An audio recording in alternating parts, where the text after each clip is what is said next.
Check Republic नए कवानीन का इतलाक कर रहा है जुलाई 2025 से, जिसकी वजह से हाईली क्वालिफाइड अफराद के लिए चेक रिपब्लिक का वर्क वीज़ा अप्लाई करना निस्बतन आसान हो जाएगा।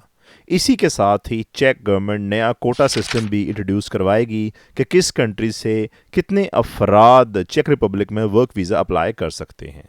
जी हाँ, तफसीलात के मुताबिक जुलाई 2025 से नए कवानीन के मुताबिक एक्सपर्ट्स, साइंटिस्ट और दीगर माहिर अफराद जो कि IT से भी ताल्लुक़ रखते हैं या फिर इसके अलावा बाकी और हाईली क्वालिफाइड शोबाजात से, इन अफराद के पास अगर तालीमी काबिलियत है और इससे रिलेटेड वर्क एक्सपीरियंस भी, तो ये अफराद निस्बतन आसानी के साथ चेक रिपब्लिक का वर्क वीज़ा हासिल कर पाएंगे।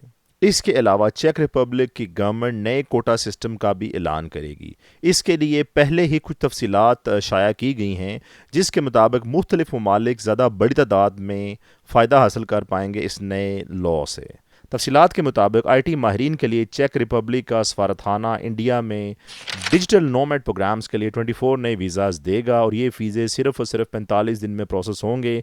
मकसद सिर्फ़ और सिर्फ ये है इंडिया में चेक रिपब्लिक के वर्क वीज़ा की तशहीर करना।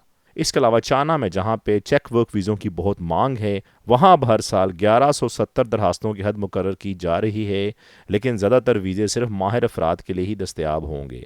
इसके अलावा थाईलैंड में चेक सफारतखाना अपनी सालाना कोटा को 300 से बढ़ाकर 460 कर देगा और इनमें से 100 वीज़ा जो हैं वो सिर्फ एक्सपर्ट्स के लिए ही मुख्तस किए जाएंगे। नए अच्छे कवानीन के साथ साथ कुछ मुश्किलात में भी इजाफा किया गया है ऐसी कंट्रीज़ के लिए जो कि अफ्रीकन कंट्रीज़ हैं, जिनमें मिस्र, ज़ाम्बिया, इथोपिया या इस तरह के और ममालिक शामिल हैं, और वहाँ से जो अफराद लोअर लेवल के स्किल्स के लिए वर्क वीज़ा अप्लाई करते थे चेक रिपब्लिक का, उसको अब मज़ीद मुश्किल कर दिया जाएगा। लेकिन और दुनिया के कंट्रीज जैसा कि पाकिस्तान, बांग्लादेश और अफ़गानिस्तान, इस तरह के ममालिक से बहुत से अफराद जो कि हाईली क्वालिफाइड हैं वो स्टिल वर्क वीज़ा बड़ी तादाद में हासिल कर पाएंगे चेक रिपब्लिक का।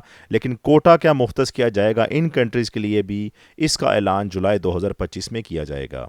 पाकिस्तानी गवर्नमेंट के पास एक बहुत बड़ा मौका है, चूँकि इसकी इकॉनमी बड़ी ज़्यादा हद तक ज़र मुबादला पे ही डिपेंड करती है जो कि बेचते हैं बैरून ममालिक से एक्सपर्ट्स। तो गवर्नमेंट के लिए एक बड़ा मौका है, एक और कंट्री है यहाँ पे अपने बंदे भेजने के लिए, मुआहदे करने के लिए चेक रिपब्लिक की गवर्नमेंट के साथ, कि जिस तरह थाईलैंड और इंडियंस को मौके दिए जा रहे हैं बड़ी हद तक, इसी तरह पाकिस्तानी हुनरमंद अफराद को भी मौके फराहम किए जाएँ, क्योंकि चेक रिपब्लिक एक शेंगन कंट्री है, यूरोप में वाक़या है और एक तरक्की याफ्ता मुल्क है।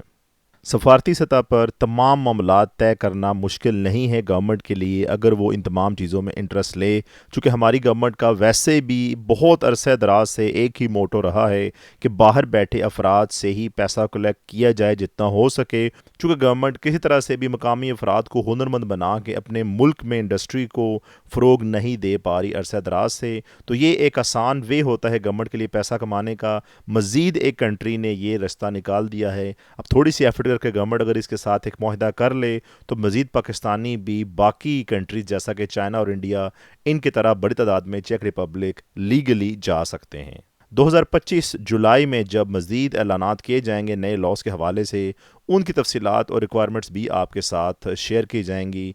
अगले वक्त तक के लिए अल्लाह हाफ़िज़ नासिर।